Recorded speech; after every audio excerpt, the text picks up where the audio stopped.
Hello bachcho, let's read this question. This question is fill in the blank type question. Question says work done is a dash quantity. आइए बच्चों हम discuss करते हैं की concept. तो बच्चों यहाँ पर आपको बता दें कि जो फिजिकल क्वांटिटीज होती हैं वो दो कैटेगरी में हम डिवाइड करते हैं। तो यहाँ पर आपको बता दें कि जो फिजिकल क्वांटिटीज हैं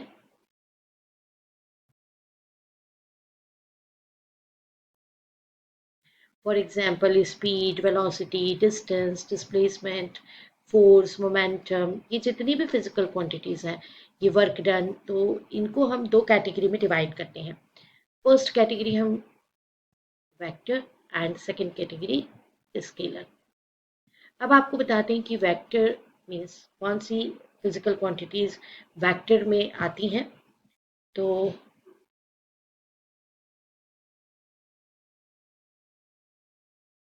a physical quantity having both direction, मतलब जिसमें डायरेक्शन की भी इंक्लूड करना हो, उसकी भी इंपॉर्टेंस हो, डायरेक्शन एंड मैग्नीट्यूड ऑल्सो, वो फिजिकल क्वांटिटी वेक्टर क्वांटिटीज होती हैं। For example force, velocity, acceleration. तो जैसे हम एग्जाम्पल में फोर्स को ले लें, तो फोर्स हम किस डायरेक्शन में लगा रहे हैं, उस डायरेक्शन में क्या होगा, पोजीशन में चेंज आएगा, दैट इज डिस्प्लेसमेंट होगा। तो इसमें डिस्प्लेसमेंट भी काउंट होता है एग्जाम्पल में। तो देखिए फोर्स आपने सपोज इस डायरेक्शन में लगाया, तो आपको पता होना चाहिए कि डायरेक्शन क्या है एंड एज वेल एज आप कितना फोर्स लगा रहे हैं। फॉर एग्जाम्पल 1 न्यूटन का लगा रहे हैं, 2 न्यूटन फोर्स अप्लाई कर रहे हैं, 3 न्यूटन फोर्स अप्लाई कर रहे हैं, तो ये आपको पता होना चाहिए, है ना। तो ये फोर्स को हम इस तरह से वेक्टर क्वांटिटी में काउंट करते हैं, जिसमें कि डायरेक्शन की भी अपनी इंपॉर्टेंस है और मैग्नीट्यूड का मीनिंग उसका जो भी वैल्यू होता है, numerical value, that is known as magnitude. अब हम आ जाते हैं स्केलर पर। तो स्केलर क्वांटिटीज मीन्स क्या है ना, scalar quantity that is a quantity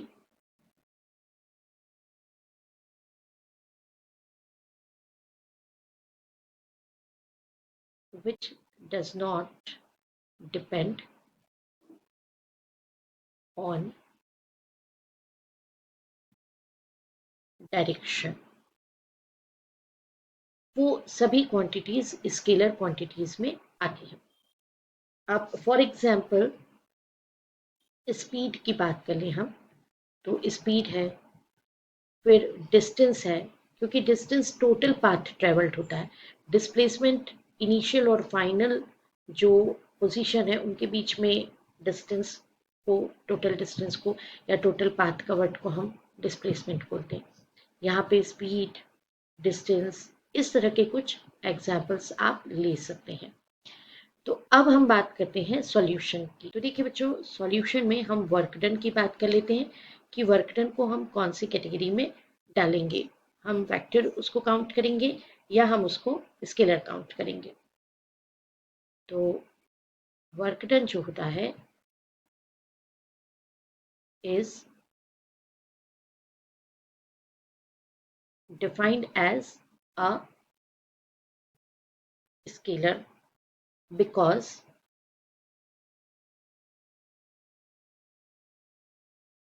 it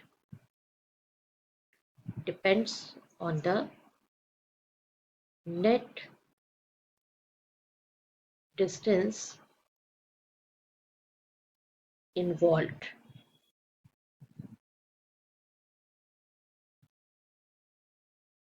It does not depend on direction. तो इसलिए ये कौन सी क्वांटिटी है, it is scalar quantity. I hope you understood it well. Best of luck. Thank you.